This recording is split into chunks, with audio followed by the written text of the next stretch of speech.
क्या कभी ऐसा लगा है कि हमारी अपनी आंखों के ठीक सामने एक पूरी की पूरी दुनिया है जो हमें दिखाई ही नहीं देती? आज हम उसी अदृश्य दुनिया में एक सफर पर चलेंगे और जानेंगे कि उसे पहली बार कैसे खोजा गया। तो शुरुआत एक सवाल से करते हैं, एक ऐसा सवाल जिसने सदियों तक इंसानों को हैरान किया है। जरा सोचिए, वो सबसे छोटी चीज क्या है जिसे हम अपनी आंखों से देख पाते हैं? शायद रेत का एक कण। अब जरा कल्पना कीजिए एक ऐसी दुनिया की जो उस कण से भी लाखों गुना छोटी हो। सच तो ये है कि हम वाकई में छोटे छोटे नन्हे जीवों की एक हलचल भरी अदृश्य दुनिया में ही रहते हैं। ये हर जगह है, हमारे चारों ओर, हमारे अंदर, हर एक सांस में। और जानते हैं, ये पूरी की पूरी दुनिया हमसे सिर्फ इसलिए छिपी हुई थी क्योंकि हमारी आंखें इसे देख ही नहीं सकती। हमारे देखने की एक लिमिट है, एक हद है, और ये दुनिया ठीक उसी हद के पार शुरू होती है। तो सवाल ये उठता है कि हमें इस छिपी हुई दुनिया का पहला इशारा कैसे मिला? वो कौन सी पहली झलक थी जिसने हमें इस पर्दे के पार देखने का मौका दिया? इसकी शुरुआत हुई एक बहुत ही साधारण लेकिन कमाल की खोज से, मैग्निफिकेशन, यानी चीजों को बड़ा करके देखना। ये पता चला कि कुछ खास चीजें जैसे घुमावदार शीशा रोशनी को इस तरह मोड़ सकती हैं कि छोटी चीजें बड़ी दिखने लगें। और मजे की बात यह है कि इस आइडिया को कोई भी आजमा सकता है।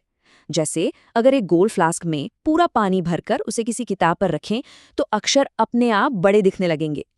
ये एक बेहतरीन उदाहरण है कि कैसे पानी जैसी एक मामूली सी चीज भी जब सही आकार में हो तो रोशनी को मोड़ देती है। और बस यही तो है वो जादू जो चीजों को बड़ा दिखाता है। और इसी सीधे से आइडिया ने जन्म दिया इतिहास के सबसे जरूरी आविष्कारों में से एक को, माइक्रोस्कोप। और यहीं से हमारी कहानी में एंट्री होती है हमारे पहले हीरो की। ये बात है 17वीं सदी के बीच की। दो लोग थे जिन्होंने इस अनदेखी दुनिया की खोज को अपना मिशन बना लिया। एक थे रॉबर्ट हुक और दूसरे थे एंटनी वॉन ल्यूवेनहॉक। तो कहानी शुरू होती है रॉबर्ट हुक से, जो इंग्लैंड के एक बहुत ही काबिल साइंटिस्ट थे। उन्होंने अपने बनाए हुए माइक्रोस्कोप के नीचे कॉर्क का एक पतला सा टुकड़ा रखा। वो बस ये जानना चाहते थे कि आखिर कॉर्क इतना हल्का और स्पंजी क्यों होता है।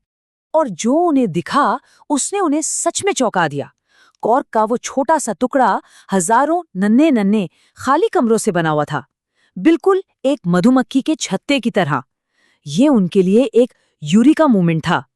हुक ने इन छोटे छोटे कमरों को एक नाम दिया, सेल्स। लैटिन में इसका मतलब होता है छोटा कमरा। और ये नाम जीव विज्ञान यानी बायोलॉजी की बुनियाद बन गया जो आज तक कायम है। लेकिन एक मिनट, हुक ने जो देखा था वो तो बस मरी हुई कोशिकाओं की खाली दीवारें थीं। असली कहानी तो अब शुरू होनी थी। अब हम एक ऐसी दुनिया में झांकने वाले थे जो जिंदा थी।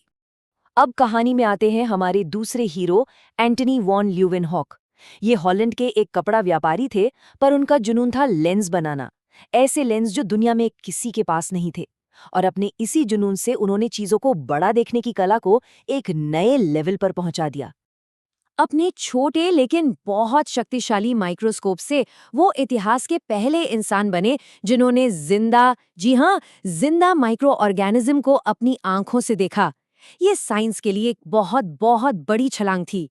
उन्होंने हर उस चीज को देखा जिसे वो देख सकते थे। तालाब के पानी की एक बूंद, अपने ही दांतों की खुरचन, यहाँ तक कि खून की एक बूंद भी। और हर जगह उन्हें एक ही चीज मिली, छोटे छोटे तैरते हुए जीवों की एक पूरी दुनिया। उन्होंने इन्हें बड़े प्यार से एक नाम दिया, एनिमैल्क्यूल्स, यानी नन्हे मुन्ने जानवर। तो असल बात यह है कि इन दो लोगों ने, हुक और ल्यूवेनहॉक ने, हमारी दुनिया को देखने का नजरिया ही हमेशा के लिए बदल दिया। ये सिर्फ एक खोज नहीं थी, ये एक क्रांति थी। इनकी वजह से ही हमें पता चला कि दुनिया की हर जीवित चीज, चाहे वो पेड़ पौधे हों या हम इंसान, इन्हीं नन्ही नन्ही कोशिकाओं से बनी है। और ये भी कि हम इस दुनिया में अकेले नहीं हैं, हम इसे अनगिनत अनदेखे जीवों के साथ शेयर करते हैं। और जानते हैं, खोज करने का ये जज्बा हर किसी के अंदर होता है। एक साधारण सा मैग्नीफाइंग ग्लास लेकर अपने आसपास की दुनिया को देखिए तो सही। एक पत्ती को, एक चींटी को, जो भी दिखे उसे गौर से देखिए। यकीन मानिए, एक नई ही दुनिया नजर आएगी। यह हमें सोचने पर मजबूर करता है ना, कि ऐसी और कितनी ही अदृश्य दुनियाएं होंगी जो बस हमारे इंतजार में हैं। कि कब कोई सही औजार या एक नई सोच के साथ आए और उन्हें खोज निकाले। दुनियाएं जो शायद हमारे ठीक सामने ही मौजूद हैं।